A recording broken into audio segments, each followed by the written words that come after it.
मैं अपना एक अनुभव बताऊं। अफ्रीका में एक छोटा सा देश है रवांडा। मैं पिछले वर्ष वहां गया था और वहां यहां जो खबरें आई उसको लेकर कुछ लोगों ने तूफान भी खड़ा कर दिया था कि मोदी जी ने रवांडा में जाकर के 250 गाय भेंट करने का कार्यक्रम किया, लेकिन देश के सामने पूरी बात लाई नहीं गई। रवांडा जैसा देश, अफ्रीका का देश, वहां एक अद्भुत योजना चल रही है। वहां की सरकार रवांडा में गांव के अंदर गाय भेंट देते हैं लोगों को, और फिर उनका जो पहली बछड़ी होती है, वो नियम है कि वो सरकार वापस लेती है, और जिसके पास गाय नहीं है उसको वो बछड़ी भेंट दी जाती है। ये पूरा चेन चलता है और उनकी कोशिश है कि रवांडा के गांव में हर घर के पास गाय पशुपालन, दूध उत्पादन और उसकी इकोनॉमी का आधार बने। बहुत ही बढ़िया ढंग से उन्होंने इसका प्लान किया हुआ है और मुझे भी रवांडा के गांव में जाने का मौका मिला, इस योजना का उद्घाटन करने का मौका मिला और वहां किस प्रकार से गांव के जीवन में पशुपालन और खास करके गाय के दूध के द्वारा रोजी रोटी कमाने का पूरा नेटवर्क खड़ा कर दिया गया है। मैं अपनी आंखों से देख के आया हूं, लेकिन हमारे देश का दुर्भाग्य है कुछ लोगों के कान पर अगर ओम शब्द पड़ता है तो उनके बाल खड़े हो जाते हैं, गाय शब्द पड़ता है तो उनके बाल खड़े हो जाते हैं। उनको लगता है देश 16वीं 17वीं शताब्दी में चला गया। ऐसा ज्ञान देश को बर्बाद करने वालों ने बर्बाद करने में कुछ नहीं छोड़ा है। और इसलिए हमारे भारत के ग्रामीण जीवन की अर्थव्यवस्था में पशुधन बहुत मूल्यवान बात है। कोई कल्पना करे, क्या पशुधन के बिना अर्थव्यवस्था चल सकती है क्या? गांव चल सकता है क्या? गांव का परिवार चल सकता है क्या? लेकिन पता नहीं, कुछ शब्द सुनते ही करंट लग जाता है कुछ लोगों को। साथियों, पशुधन को लेकर सरकार कितनी गंभीर है, इसका अंदाजा इस बात से लगाया जा सकता है कि सरकार बनने के बाद 100 दिन में जो बड़े फैसले लिए गए उनमें से एक पशुओं के टीकाकरण से जुड़ा हुआ है। इस अभियान को विस्तार देते हुए राष्ट्रीय पशु रोग नियंत्रण कार्यक्रम और कृत्रिम गर्भाधान कार्यक्रम की शुरुआत की गई है।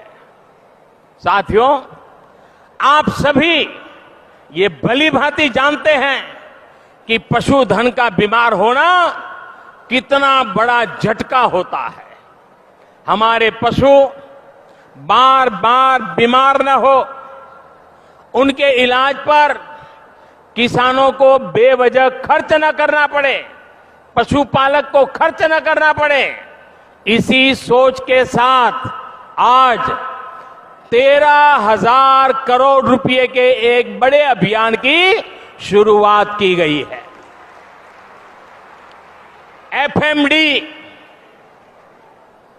एफएमडी यानी फूट एंड माउथ डिसीज, उससे मुक्ति, पूरा भारत इस बीमारी से पशुओं को मुक्त करें, इसका एक व्यापक अभियान हम आरंभ कर रहे हैं। एफएमडी यानी फुट टू माउथ डिसीज, यानी हमारे उत्तर प्रदेश के गांवों में कुछ इलाकों में उसके लिए शब्द प्रयोग रहता है मुंह पका। ये मुंह पका जो बीमारी है उसके उपाय, बीमारी से मुक्ति का ये अभियान है।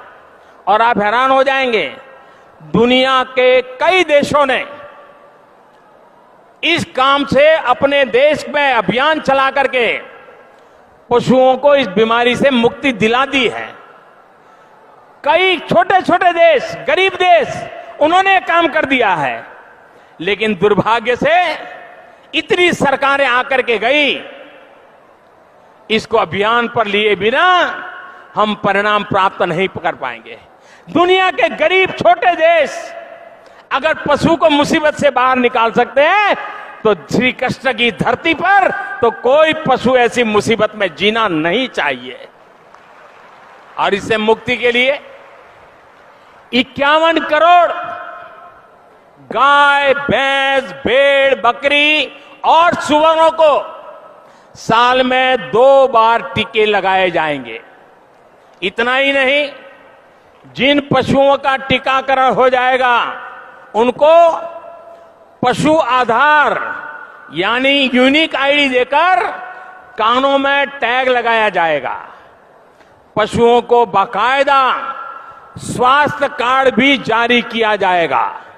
भाई और बहनों, इन कार्यक्रमों का उद्देश्य बिल्कुल साफ है।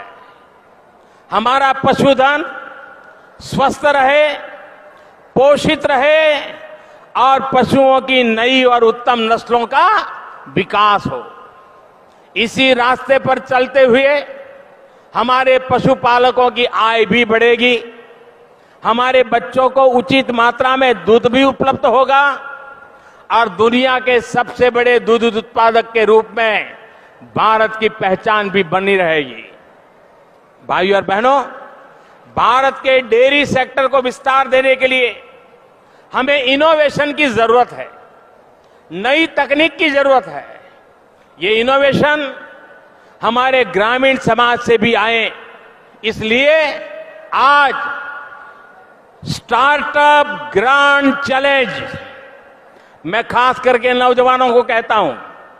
बेंगलोर, हैदराबाद में स्टार्टअप की जाल पर काम करने वाले देश के होनहार नौजवानों को विशेष रूप से कहता हूं, आईआईटी में पढ़ने वाले होनहार छात्रों को विशेष रूप से कहता हूं, आइए स्टार्टअप ग्रांड चैलेंज के अंदर, जिसकी आज मैं शुरुआत कर रहा हूं, आप उससे जुड़िए और आप हमें समाधान खोजना है कि हरे चारे की उचित व्यवस्था कैसे सुनिश्चित हो, उन्हें भी पोषक आहार कैसे मिले, प्लास्टिक की थैलियों का सस्ता और सुलभ विकल्प क्या हो सकता है।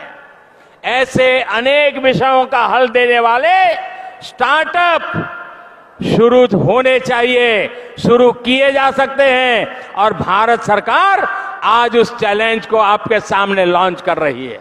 आइए नए नए आइडियाज लेकर के आइए। अरे देश की समस्याओं का समाधान देश की मिट्टी से ही निकलेगा, ये मेरा विश्वास है। मैं अपने युवा साथियों को आश्वस्त करता हूं कि उनके आइडियाज पर गंभीरता से विचार होगा, उन्हें आगे बढ़ाया जाएगा और जरूरी निवेश की व्यवस्था भी की जाएगी। इससे रोजगार के अनेक नए अवसर भी तैयार होंगे।